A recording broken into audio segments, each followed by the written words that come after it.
What's going on, guys?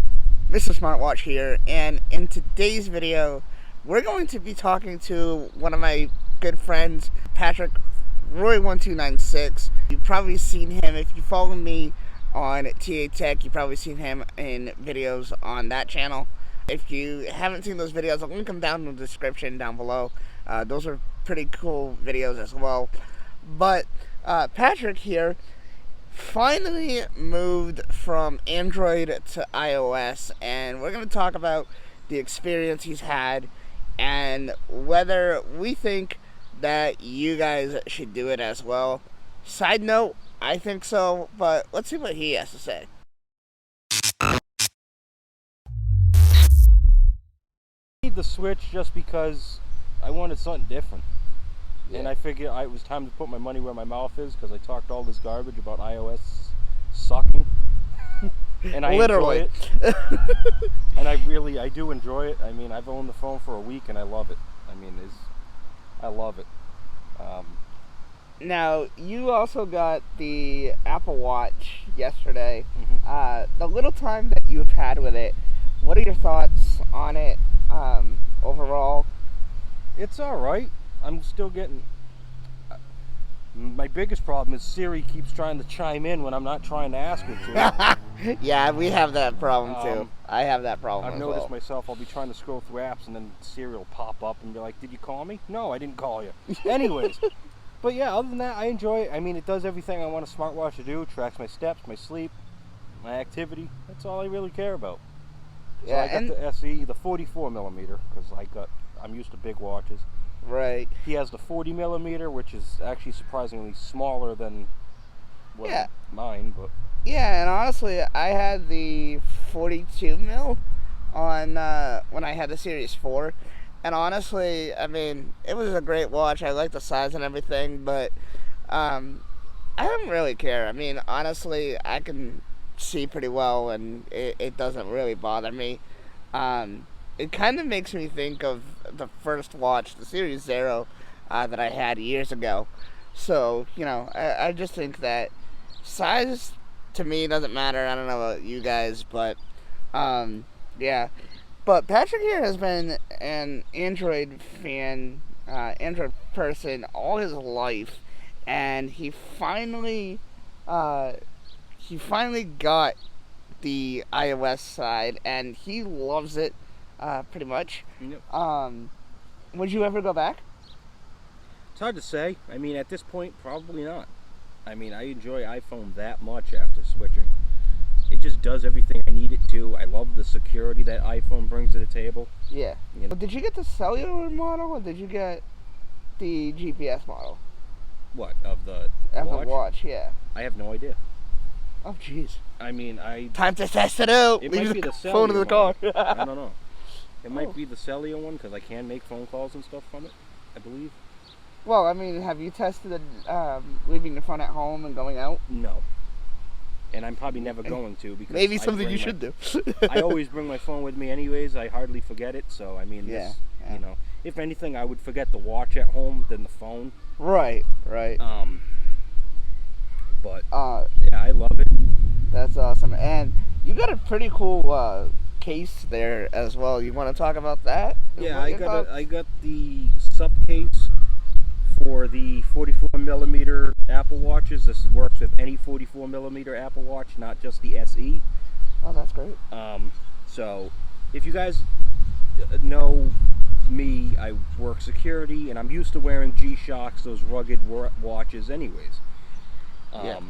I know this probably looks like I have a small TV on my wrist, but now that you mention it, yeah, but damn, you know, I like it. It has a deep insert, so you don't have to worry about walloping this on a wall and breaking your watch face, because I know that probably won't happen anyways, unless you really wham it into something. Now I have, you know, I don't have a case on the watch, but I do have a sport loop, and I like it, but now that I think about it, I think I should just switch with Patrick. Want to switch? No. Fit anyways. Yours is smaller. Yeah. And the cool thing about this too is This is an entire case itself, so you don't have to put the bands in the watch. You just pop the watch into the case itself, and boom, you're done. That's awesome. So it just pops in, and you're done. And it has a satisfying click, so this thing ain't going anywhere when you take the watch off. Now I'm gonna have to enter my password in again for the watch, but whatever. See, that's the one thing But for me that this ain't going anywhere. You know, it's in there. It's clipped in there, as you can see. It clips in there nice. Has the lip around doesn't it. fall. No, That's- it doesn't fall. And it's very, for this being like a rubbery type of strap, it's very, very comfortable. Now, how much are those? This went for $16.99 on Walmart.com. Wow, that's awesome. And they also, the sub case also make Apple cases, which is what I'm rocking with on my iPhone 13 Pro Max, is a sub case. Yeah. So same brand as the watch band, obviously. I'm not sub case. If you're seeing this, please sponsor this guy. Send him some free stuff. That would be awesome. That would be awesome. I gotta tell you guys. I'm a big advocate for sub case. I mean, they're like cheaper OtterBoxes. Yeah. Does it add some bulkiness to the phone? Yeah, kind of, but you get a kickstand. And for a phone that's as big as the Pro Max, which is mine, you're gonna need a kickstand. Yeah, definitely. I've always wanted a kickstand on my phone. Sadly, I don't have one. I just got a 13 Pro, and I love it.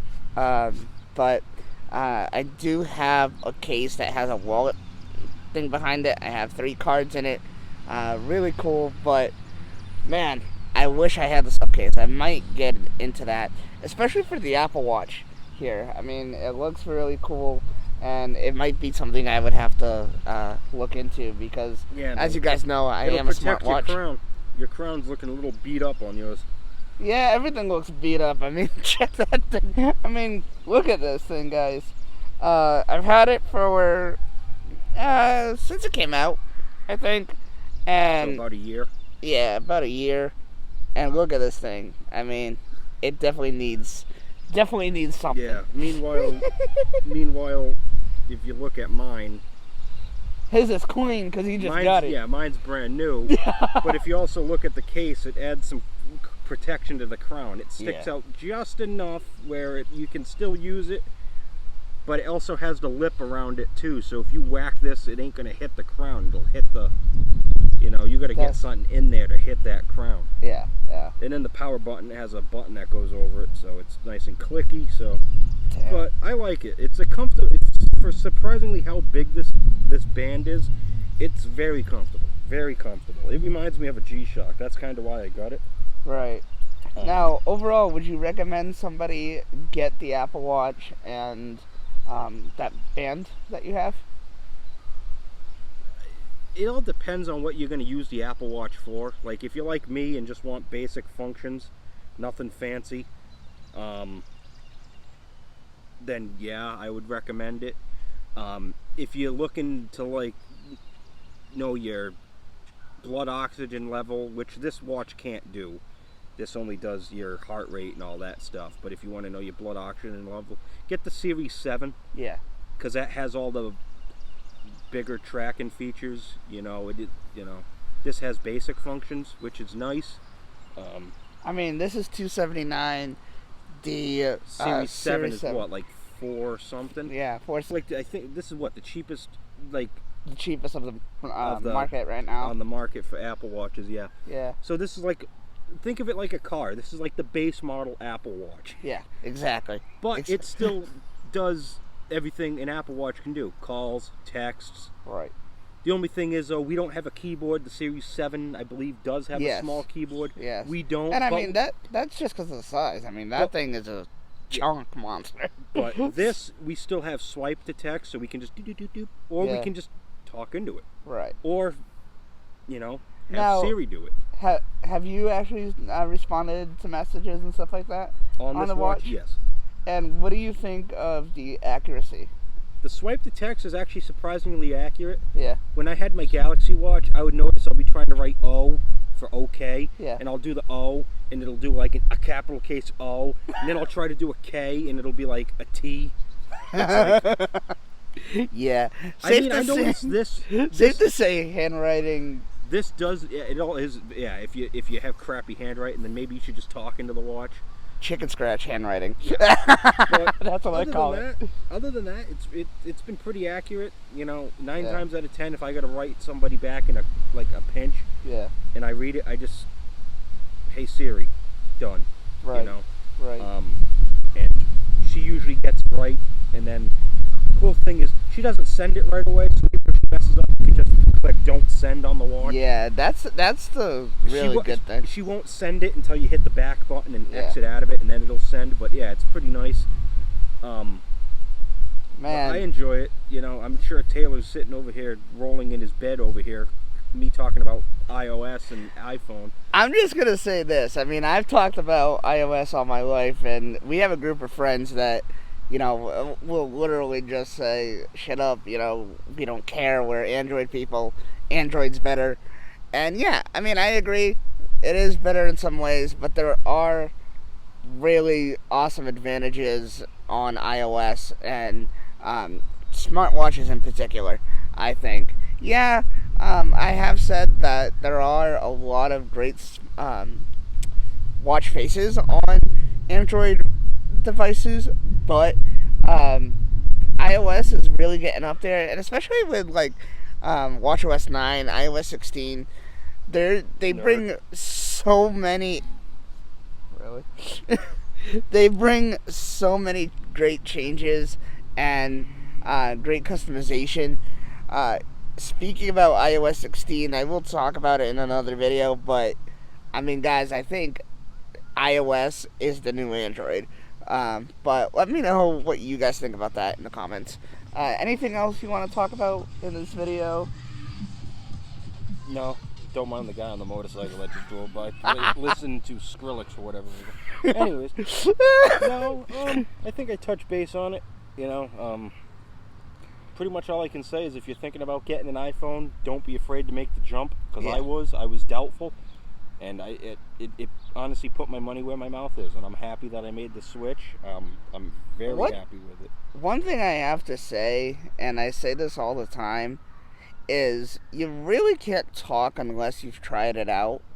And yes, I hear you, Android people. I know that you're honestly saying that I'm, you know, I do the same thing. I talk about Android and I haven't tried it out in years, but it's just not my thing. iOS and the watchOS have just become a part of me that I can't really ever change. But if you guys have any questions or anything you guys want to add, leave it down in the comment section. If you guys have any questions for me or Patrick, leave them down in the comment section down below. We hope you guys enjoyed, and we'll see you guys in the next one.